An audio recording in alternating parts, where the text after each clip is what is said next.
Entrer dans cette école et commencer par concevoir une voiture, c'est quelque chose de quand même assez conséquent. Je pense que l'automobile est dépassée, qu'on n'a pas toutes les limites d'un système dépassé dans la tête. Pour moi, aujourd'hui, le design doit servir à l'écologie et en créant des véhicules comme ça, légers et innovants. Salut, c'est une première victoire puisque j'arrive dans la capitale après 1800 premiers kilomètres d'aventure et de rencontres. Mais c'est loin d'être fini puisqu'il reste encore la moitié à parcourir pour boucler la boucle de cette nouvelle aventure mobile. À Paris comme ailleurs, les voitures sont toujours plus lourdes, encombrantes et en plus de ça, difficiles à réparer, largement surdimensionnées par rapport à nos réels usages du quotidien. Pour en prendre le contre-pied et inventer l'avenir, les écoles d'ingénieurs et de designers automobiles intègrent dès aujourd'hui les véhicules intermédiaires dans leur programme. Pour en parler, j'ai justement rendez-vous dans l'une d'entre elles, à l'ENSI Les Ateliers.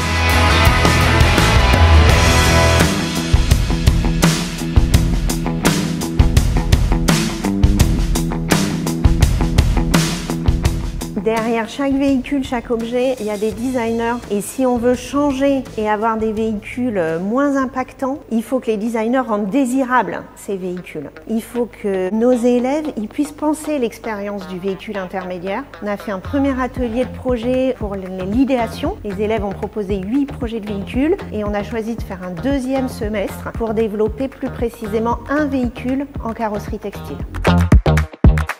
Le cahier des charges de ce projet, c'était de concevoir un véhicule intermédiaire qui puisse être une alternative aux véhicules thermiques en milieu rural. Je me rends compte qu'aujourd'hui, la voiture dans un milieu rural, elle est très importante. Par exemple, avec un projet comme ça, on pourrait réinventer la voiture et avoir des véhicules plus petits. Pour pouvoir concevoir cette maquette, on a eu la chance que Stellantis nous donne une Citroën Ami que les étudiants ont pu entièrement démonter, adapter le châssis et reconstruire sur ce châssis leur véhicule imaginé au cours de l'atelier.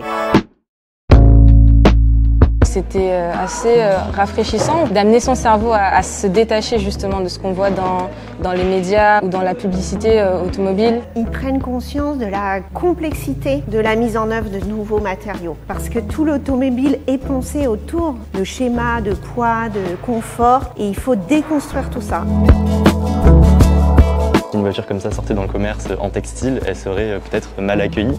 Les gens auraient peur, puisqu'aujourd'hui on voit que les SUV sont de plus en plus vendus dans le commerce. Il y a cette idée de protection où les gens ils veulent être dans un sorte de cocon et être protégés derrière une grosse carrosserie et d'être les plus gros sur la route. On a travaillé en partenariat avec les STACA, l'école d'ingénieurs. L'idée, c'est vraiment d'emmener nos étudiants vers ces nouveaux véhicules intermédiaires qui vont répondre à différents critères environnementaux très importants. Ils ont vu comment on travaillait, quels étaient les besoins des designers et ils ont inventé une plateforme pédagogique qui pourrait permettre ce travail de nouveaux véhicules. Nos étudiants créent cette plateforme-là et la mettent à disposition pour les écoles de designers. Donc cette plateforme est la base de nouvelles pédagogies qui permettront vraiment à nos ingénieurs de comprendre les nouveaux enjeux. C'est des questions aussi d'entretien de cette voiture-là, de réparabilité, de durabilité. On est au début de notre parcours et donc c'est bien d'avoir cette formation-là et ces informations-là justement au début pour pouvoir travailler nos projets plus tard en ayant cette connaissance de l'utilisation des matériaux pour justement obtenir des objets et des matériaux qui vont durer plus longtemps.